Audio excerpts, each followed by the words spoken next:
방금 다녀오셨죠? 네네. 네네. 그 시민들과 인사 나누셨습니까? 네네. 네, 그렇군요. 시민들 많이 계시던가요? 아직 이제 뭐, 네. 그 앞에서는 많지는 않지만, 서서히 좀 오시고 계십니다. 네네. 중이군요. 네. 앞서도 이제 말씀을 드렸지만 의원님 오늘 뭐 밤 여기서 새셨고 그리고 지난 과거에 살아오셨던 이력을 보면 사실상 민주화 운동 평생 하셨고 그리고 또 인생에서 이렇게 두 번째 계엄을 마주하게 될 거라고는 상상도 못 하셨는데 네. 다시 또 이렇게 계엄 앞에 마주쳤습니다. 저는 고등학교 2학년 때 광주 그 계엄령을 직접 경험했고요. 대학교 80년 5월에. 네, 80년 5월에는 85년도에는 그 계엄이 불법이라는 것들을 세계에 고발하기 위해서 또 미문화운 투쟁을 했었잖아요. 네. 이 계엄령에 대한 그런 공포와 또 이렇게 두려움은 여전히 가슴이 두근두근 할 정도로 네. 예, 하여튼 무섭기도 하고 또 당연히 우리가 온몸을 바쳐서 싸워야 될 네. 그런 괴물이다. 뭐 이렇게 생각합니다. 네. 그 말씀 주신 대로 사실 아직 우리 그 젊은 청년 학생들 같은 경우는 이 5.18이나 계엄에 대해서는 그냥 역사책으로 그리고 무슨 사회 교과서에서나 알고 지나가는 정도지 피부로 와닿는 것은 없었습니다. 그런데 이제 막상 지난 영상을 통해서 확인하는 것처럼 국회 유리창을 깨부수고 그 계엄군이 들어왔던 거 아니겠습니까? 네네. 그래서 만약에 국회가 장악됐다고 한다면 그렇다면 사실은 지금 우리는 여기 서서 이런 방송도 할 수가 없을 것이다. 네. 이런 생각이 좀 드는데 윤상현 의원은 여전히 이게 내란이 아니라는 거예요. 네네. 내란이 아니고 그리고 헌법에서 따져봐야 된다. 이제 헌법재판소에서 다투겠다. 네. 뭐 이런 주장을 하는 것 같습니다. 아마 계엄령이 떨어지는 그날, 그 순간 이 텔레비를 통해서 전해오는 그 장면을 보면서 저만 그 공포심을 느꼈을까요? 저만 국회 본관을 향해서 달렸을까요? 그렇지 않더라고요. 저는 깜짝 놀란 게 그 계엄령에 대한 공포도 놀랬지만 이것에 대한 국민들의 반응이 너무너무 놀랐어요. 아, 나만 경험하지 않았구나. 네. 20대가 경험하지 않았다고 80년을 모르는 게 아니구나. 심지어는요. 시민들뿐만 아니라 여기에 투입된 경찰이라든가 심지어는 군인들까지도 네. 80년의 그 계엄 트라우마에 대해서 다들 간접적으로 학습되고 있었던 상황이 아니었을까. 네. 심지어는 윤석열 또 김용현 그리고 여인영 예. 극소수 이 계엄 내란 가담자들 외에는 다 그 공포에 떨고 있었던 거 아닌가. 네. 그리고 그것을 우리나라의 헌법 정신으로 네. 이 국회를 지켜야 된다는 것이 그 아마 의식에 내면화되어 있는 뭐 그런 내용이 아니었을까. 네. 그래서 이렇게 생각합니다. 그러니까 국회 행안위원장이시기 때문에 제가 이것 좀 여쭤보도록 하겠습니다. 밤사이 그래도 며칠 되긴 했습니다만 조지호 경찰청장, 김봉식 서울청장이 둘 다 구속됐습니다. 네네. 네, 그만큼 내란의 중요 업무 종사자에 해당한다 이렇게 볼 수 있을 것 같고 조지호 총장 같은 경우에는 국회의원들 끌어내라는 지시 나도 6번 윤석열과 통화하면서 네. 들었다 이런 증언을 하고 있습니다. 그것은 곽중근 특전사령관하고도 이제 똑같은 이제 일치하는 증언인데요. 사실 그동안 조지호 총장을 자주 많이 통화하시고 소통하고 이랬던 분 아닙니까? 네네. 계엄과 관련해서 그분의 가담 정도가 어느 정도일 거라고 보십니까? 대통령 입장에서는 경찰청장에 굉장히 크게 의존했던 것 같아요. 윤석열. 네, 윤석열은 이 쿠데타를 기도하면서 네. 김용현 외에 여인영이나 이 여인영에 버금가는 예. 최소한 국회를 장악하는 과정에서 예. 경찰의 역량이 대단히 중요하다 이렇게 판단했던 것 같아요. 그렇기 때문에 네. 이 계엄령 선포 이전에 이미 3시간 전에 네. 경찰청장뿐만 아니라 서울청장까지를 불러서 그렇습니다. 신신당부를 하고 구체적인 어떤 지침까지 줬다는 거 아니에요. 예. 그런 걸로 보면 윤석열 입장에서는 대단히 중요하게 내란 가담의 중요한 사람으로 네. 생각했던 것 같은데 네. 제가 보기에는 진행되는 전체적인 과정이라든가 네. 경찰의 무전 통신 기록들을 다 분석해 보면 네. 계속 흔들렸던 것 같아요. 조지호라는 사람이. 네. 이럴까 저럴까. 네. 첫째는 계엄령이 내렸을 때 계엄령에 포함되어 있는 계엄령만으로는 국회를 봉쇄할 만한 그런 명분이 충분하지 않다. 특히 국회가 계엄법이라든가 헌법상에서 국회가 해제 결의안을 채택할 수 있는 그런 권한이 있고 또 국회의원을 체포할 수 없다 하는 것들이 또 명시되어 있기 때문에 경찰청장으로서는 계엄령만으로 국회를 전면적으로 봉쇄하지 못했던 거 첫 번째. 두 번째로는 포고령을 가지고 이 윤석열이 강제를 해서 23시 그 37분인가요? 이때 이제 전면적으로 완전 봉쇄를 했거든요. 그때도 이 포고령만으로는 조지호가 제대로 이 강제되지 않으니까 6차례 전화를 했다는 거 아니에요.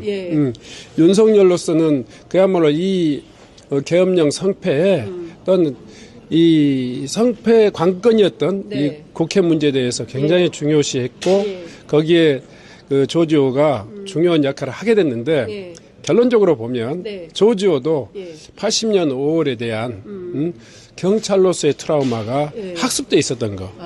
그래서 정말 한강 소설이 아니라 5.18이 아직도 진행형이라는 것이 정말 이번 계엄령 사태를 통해 가지고 전 국민들에게 이 학습돼 있는 것이 이번 계엄령의 가장 그 공로자는 국민이지만 그 국민이 오늘날의 국민뿐만이 아니라 45년 전에 광주의 시민들 그리고 돌아가셨던 많은 분들의 희생이 아마 이 계엄령을 막아내는데 결정적인 역할을 했지 않았을까. 그 지난 토요일 광주에서 무려 버스가 21대, 지금 의원님 또 눈물이 그렁그렁 하십니다. 옛날 생각하시니까 다시 또 눈물이 그렁그렁 하신데, 지난 토요일만 하더라도, 울지 마세요, 의원님. 우시면 안 됩니다. 갑자기 찡하네요. 그러니까요. 그렇죠. 역사 앞에 가슴이 찡해야 됩니다. 그런데 그 역사 앞에 찡하지 않은 사람들이 이렇게 말도 안 되는 그 사람들이 괴물이죠. 그렇죠. 괴물이죠. 도대체 이 대한민국의 24년도라고 하는 이 상황에서 어떻게 그런 생각을 할 수 있었을까? 감히, 이 헌법을 유린할 수 있었던 그런 무모함도 정말 개탄스럽지만 세상에 선관위와 국회를 이렇게 무자비하니 공권력과 이 군사를 통용해 가지고 장악할 수 있었다는 그런 망상을 했던 거 정말 참담하죠. 참 불쌍하고 안타깝죠.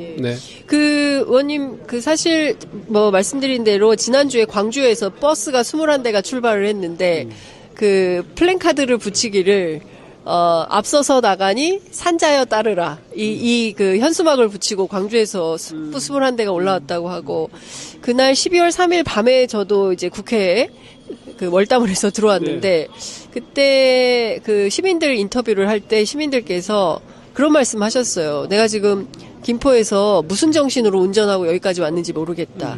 아직도 심장이 벌렁벌렁 거린다. 손이 벌벌벌벌 떨린다. 청주에서 달려온 우리 이광희 의원님 같은 경우는 1시간 10분 만에 여기까지 달려왔다잖아요. 1시간 10분 만에요? 네. 와, 과속. 자기가 어떻게 왔는지 여기까지 사고 없이 온 것이 너무 신기하다 할 정도였고요. 저는 어떻겠어요? 그러니까요. 저는 처음 그 소식을 듣고 자취방에서 여기까지 달려오는데 7분밖에 걸리지 않았습니다. 제가 맨 처음에 이 계엄령이 선포된 국회가 어떤 모습일까를 카메라를 켜고 들어왔어요. 그래서 그 정문을 통과하는 시간이 45분. 10시 45분. 네, 10시 45분. 포고령이 11시에 그리고 국회가 정문이 봉쇄된 게 47분이었거든요. 2분 사이에 의원님 슬라이딩으로 들어오신 저는 거네요. 불행하게도 땀을 넘을 수 있는 그런 영광스러운 기회를 못 가졌어요. 그리고 본관까지 달렸는데 이 본관이 완전히 막혀 있었고 완전 봉쇄가 돼 있었어요. 아니 잠겨 있었고 본관에 그 전등이 소등돼 있었기 때문에 그때 제가 문을 처음으로 두드렸어요. 아, 그러면은 의원님 여기 그 본청 그 정문 문 두드리고 네. 그러면 그 방호원들한테 문 열어달라고 해서 그렇죠. 들어오신 거예요? 네네네. 그때 방호원들 반응은 어땠어요? 처음에 몰랐죠. 무슨 일인지. 네. 굉장히 안에서 당황스러운 상황이었는데 아니 국회 행안위원장이 왜 갑자기 오감증이 와서 문을 두드리나? 빨리 문을 좀 열어라. 예, 지금 예. 큰일 났다. 그러면서 이제 예. 사무총장이나 이쪽에 연락을 계속 네, 했었죠. 그랬군요. 우리 유성군 의원도 도착하시고 예. 또 뭐 제가 아는 언론인들도 막 달려오고 네. 이런 상황이었는데 예. 그래서 저는 안타깝게도 계엄군도 못 보고 경찰도 제대로 못 보는 그리고 본회의장으로 바로 직행하는 네네네. 그러면서 이 상임위 소속의 의원들을 각 상임위별로 예. 신속하니 아마 뭐 이게 죽느냐 사느냐의 일이었기 때문에 그렇죠. 그랬는데 예. 지나고 보니까 정말 끔찍했더라고요. 그렇습니다. 이게 실패했기 망정이지 성공했더라면 지금 저 뭐 무슨 통치행위 운운하는 저런 내용들이 가당키나 한 건가라는 생각을 하고요. 어쨌든 국민들을 다 정치인들을 언론인들을 그 본인에게 반대하는 제 세력들을 심지어 현직 판사까지 잡아 가두려고 했던 거 아니에요? 네네. 이게 통치행위다라고 이야기하는 이 논리는 이 헌법과 개헌법을 읽을 수 있는 사람이라면 누구라도 이것은 통치행위로 볼 수 없는 위법한 이 반란 내지는 내란이다 이렇게 볼 수 있었는데요. 네. 그것보다 더 가증스러운 것은요. 두 번째 날 저희들이 행안위를 가장 먼저 소집했을 때 네. 아침에 이 윤석열이 방송을 통해서 우리가 국회에다 경고하려고 한 것이지 그러니까. 실제 쿠데타 아니었다. 저 이렇게 진짜 발 빼먹는 것을 듣고 그 상임위에 들어갔는데 네. 이상민 행안부 장관이 뭐라고 했는지 들으셨죠? 세상에 우리가 국회를 장악하려고 했으면 그거 못했겠습니까? 우리 안 한 겁니다. 안 한 겁니다. 그래서 제가 얼마나 화가 나가지고 네. 바로 그것 때문에 우리가 화가 난다. 그것 때문에 마치 자기들이 봐준 거죠. 그것 때문에 용서할 수가 없는 거다. 만약에 국회가 실제로 봉쇄되었다라면 네. 정말 어떤 사태가 나왔을지 정말 끔찍하고 치떨린다. 그렇습니다. 예. 그런데 예. 국회를 봉쇄하지 않은 것이 아니라 봉쇄를 못한 거다. 미수에 그친 거다. 그렇죠. 응? 예. 그것을 가지고 대통령하고 서로 입맞춘 거냐. 제가 그런 발언을 한 적이 있는데요. 네. 이 세력들은 당당하지도 못하고 이 국가에 대해서 국민에 대해서 네. 정말 부끄러운 모습으로 정말 처참한 수준으로 계엄령이라고는 국가 권력을 동원해서 정말 계엄령을 발동한 그야말로 수준 낮은 내란 세력이다 이렇게 생각합니다. 그 이상민 장관도 지금 구속해야 되는 거 아닙니까? 당연히 구속해야죠. 네. 지금 헌법에 계엄법에 비상계엄령을 발동할 수 있는 데 있어서 건의할 수 있는 사람이 내무부 장관, 아니 행안부 장관과 국방부 장관입니다. 의원님 아직 80년대. 그래서 저는 지속적으로 이게 비상계엄이 국방부 장관에게 통해 가지고 건의되었다 하더라도 예. 이 법령의 이 적법과 또 헌법상의 그 문제가 없는지를 살펴야 될 사람은 네. 행안부 장관 이상민 장관인데 그 의무를 해태했기 때문에 이런 불행한 사태가 왔고 당신은 주범이다. 당연히 체포되고 그 형사적인 처벌을 받아야 될 가장 중요한 요인 중에 한 사람이 저는 행안부 장관이라고 생각합니다. 알겠습니다. 그 사실 지금 너무나 엄중한 그리고 앞으로 따져봐야 될 이슈들이 너무나 많고 그리고 이 오늘 어쨌든 탄핵이 돼서 직무가 정지가 되면 그 이후에는 뭐 수사 국면으로 돌아갈 것 같고요. 여러 가지 이제 예상되는 그 정치 일정이 있습니다. 그 가운데서 국회 행안위가 또 해야 되는 역할이 많이 있을 것 같은데요. 오늘도 경찰들이 좀 뭐 질서 유지 정도 하는 거겠죠? 네. 국민들. 지금 어제 행안위 회의를 통해서도 다시 한번 확인했는데 네.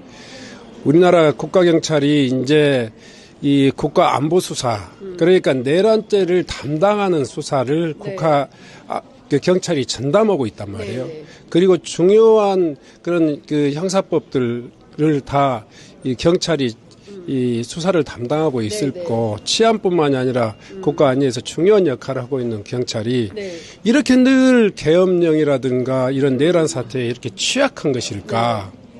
이번 계엄 사태에서 군을 인도하고 국회를 봉쇄했던 주된 역할을 네. 했던 이 경찰에 예. 무엇이 문제였을까를 저는 깊이 생각해 봅니다. 저는 그런 의미에서 경찰이 네. 소위 말해서 뭐 형사법을 공부한다라든가 네. 또 이렇게 집회 시위를 관련다든가 예. 교통법규를 뭐 관련한 것보다 더 중요한 게 예. 정말 경찰에 이 딛고 있는 현실 대한민국의 그 가장 중요한 기본 질서인 헌법에 대해서 네. 정말 14만 경찰에게 정말 더 공부하고 또 하여튼 체화하기를 다시 네. 한번 그 경찰 당국에 촉구한 바 있습니다. 네. 아마 다시는 경찰이 이런 부당한 유연적인 불법적인 그런 어떤 내란 음모에 가담하는 그런 불행한 역사가 없기를 네. 바라고 저희 행안위에서도 예. 그 근본적인 처방에 대해서 한 번 더 노력해 보겠습니다. 네. 아유, 오늘 말씀 잘 들었습니다. 고맙습니다. 네, 고맙습니다. 감사합니다. 네.